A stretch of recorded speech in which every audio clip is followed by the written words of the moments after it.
ويجلس بجواره ويقول له: يا أبا عبد الرحمن، أذنبت ذنبا عظيما، أذنبت ذنبا عظيما، فهل تقبل لي توبة؟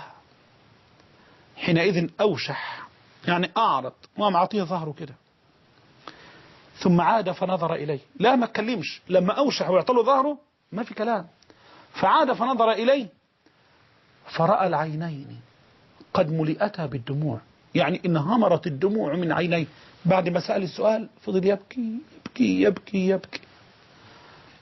فقال له أبو عبد الرحمن: يا هذا، إن الله جل وعلا جعل للجنة 8 أبواب يفتح ويغلق منها ما شاء إلا باب التوبة، فإنه لن يغلق حتى تأتي الشمس من مغربها. اذهب فتب إلى الله جل وعلا. الله أكبر. ولذلك أيضا صح موقوفا أن ابن مسعود أن أبا عبد الرحمن عبد الله بن مسعود رضي الله عنه وأرضاه مر بواعظ يتحدث عن النار وعن الجحيم وعن العذاب، أبدا ما يتكلم عن جنة، أبدا ما يتكلم عن البشارات، فقط هو يؤيس ويقنط. فأمسك برأسه وقال: قم يا مقنط الناس عن رحمة الله، قم يا مقنط الناس عن رحمة الله جل وعلا. لماذا؟ لأن الله جل وعلا أرحم بعبده من الوالدة بولدها، كما في الحديث الصحيح.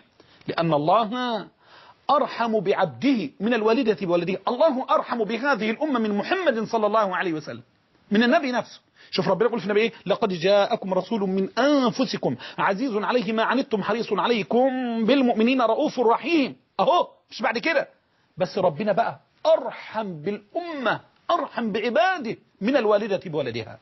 الله أكبر. من الأنبياء، من الرسل، من الجميع، من الأولياء، من الأهل، من الآباء، من الأمهات.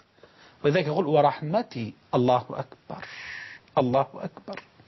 يا من تأملت هذا الكلام، أسأل الله أن يشرح صدرك وأن يفتح الأبواب أمام عينيك حتى ترى النور لا ترى الظلام.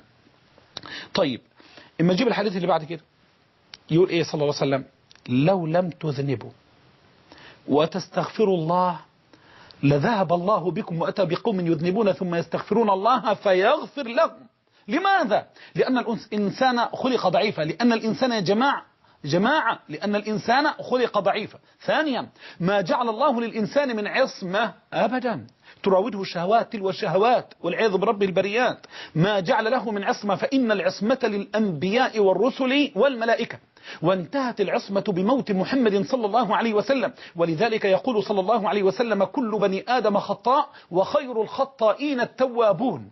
كل بني آدم خطاء وخير الخطائين التوابون. ولذلك اعلم أنك ليست لك عصمة على الإطلاق، والكل من بعد رسول الله صلى الله عليه وسلم يصيب ويخطئ، وما لأحد عصمة، حتى الصحابة لا عصمة لهم لا من الصغائر ولا من الكبائر. الصحابة رضي الله عنهم وارضاهم لا عصمة لهم لا من الصغائر ولا من الكبائر أبدا يا جماعة، أبدا. لكن الموفق من وفقه الله جل وعلا إلى التوبة فتاب وعاد وأناب إلى الله جل وعلا أيضا. طيب، في حتة بقى مهمة جدا، الكلام ده هتقول لي معروف، أنا عايز بقى عوائق التوبة. يجي الواحد يسأل شيخ ويقول له: إيه يا شيخ، أنا والله باخذ بكلامكم، أنتوا قلتوا لي الآيات وقلتوا لي الأحاديث وجبتوا لي نماذج، وبعدين أنا باجي أتوب أقع مرة ثانية، بقع مرة ثانية.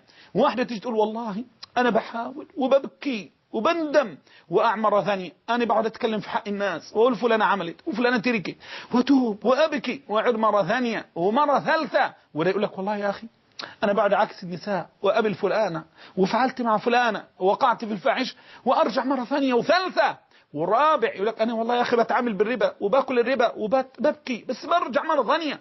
والأخير يقول لك: أنا يا أخي والله عندي ظلم بس أنا بقى أبكي وأقرأ في كتاب ربنا وأقع مرة ثانية. دي عوائق التوبة.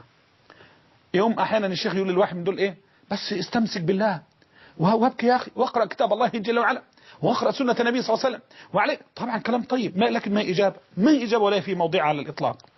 ما استطعت أن تضع الدواء على موضع الداء، ولذلك لم يصب الدواء الداء فلا يشفى. ركزوا معايا مرة ثانية. تيجي تقول: اهي أنا والله بعمل وبتوب وببكي بس بقع مرة ثانية. ليه؟ في عوائق، باب اسمه عوائق التوبة. مبحث في التوبة اسمه عوائق التوبة، لابد ان نفهمه يا جماعة. كل الإجابات النظرية اللي نقولها دي ما هي مريحة على الإطلاق ولا تشفي الصدور. لذلك اللي بيقع في مصيبة واقع فيها ثاني، اللي وقع في ذنب بتوقع فيه ثاني.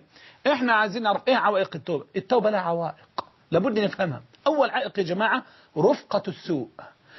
زي الطبيب، انت رحت له انا بشتكي من هنا، ما ينفعش على طول يقوم اعطيك مسكن، لا تشتكي منين بالضبط؟ من الحته الفلانيه.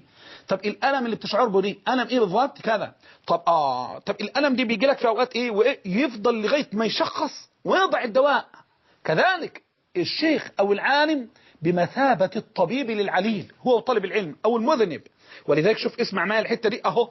نضع اول حاجه رفقه السوء. بتقول لي والله ابني ده مش كويس وبقت اخلاقه مش كويسه ابدا ومش بيحافظ على الصلاه، والولد ده يعني شكله كده بيدخل الحمام يتاخر وبيتاخر بالليل، شكله كده بياخذ مخدرات. ما ينفعش اقول لها طب خلاص انتوا تابعوه وراقبوه بس، لا خلوه يقرا القران وعليه يحفظ القران، شيء طيب لكن مش دي الاجابه. اول شيء اقول له ابنك مصاحب مين؟ بيمشي مع مين؟ اول حاجه الرفقه يا جماعه. ليه؟ يقول صلى الله عليه وسلم المرء على دين خليله فلينظر أحدكم من يخالل. ده ماشي مع فلان هيبقى زيه بالضبط. لذلك قالوا الصاحب ساحب، خلاص بياخذه إلى الخير معه، إلى الشر معه، إلى الصلاح معه، إلى الطلاح معه، إلى الجنة معه، إلى النار معه، إلى الجحيم معه، إلى الموبقات معه، والعياذ بالله جل وعلا. ولذلك ركز بقى، أنا شوف مصاحب مين؟ المرء على دين خليله. وبعدين شوف ربنا بيقول إيه؟ الدليل القوي من كتاب الله أهو. يوم يعض الظالم على يديه.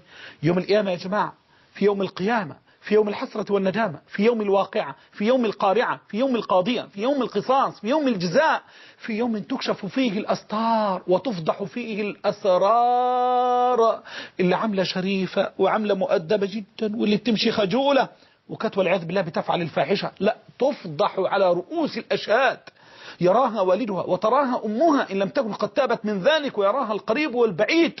اللي كان عامل صالح، اللي كان عامل يعني من المتقين، اللي كان عامل كيك، اللي بيظهر بأدب، جي والعياذ بالله كان يعلم فلانة وأقع معها في الفاحشة، فضح بنا والعياذ بالله على رؤوس الأشهاد، ويأتي وقد مسخه الله قردة أو علق قبله بقبلها كما قال الذهبي رحمه الله أو ما شابه. فضاح يا جماعة، وتفضح فيه الأسرار. اللي عامل مهذب، اللي عامل مؤدب، اللي عامل بياكل من حلال، اللي عامل كذا، كله يوم فيه فضايح، يوم الحسرة والندامة فضايح تفضح فيه الأسرار. والحكم لله الواحد القهار الذي لا يقبل الاعتذار. ما عادش اعتذار بقى، ما في اعتذار، خلاص ده دار جزاء. ولذلك يا جماعة أنا بقول مرة ثانية، يوم يعض الظالم على يديه. بعد ايه؟ بتعض على ايه؟ ما عادش ينفع، لا يجدي البكاء، لا يجدي البكاء. يعض الظالم على يديه، قاعد ياكل فيها. ليه؟ شايف الجحيم والحميم والصديد والعقارب والحيات والنيران والأودية في النار، والجبال من النار في النار، والأودية من النار في النار، والعيون من النار في النار، والأنهار من النار في النار، والسلاسل والقيود والزبانية من كل اتجاه.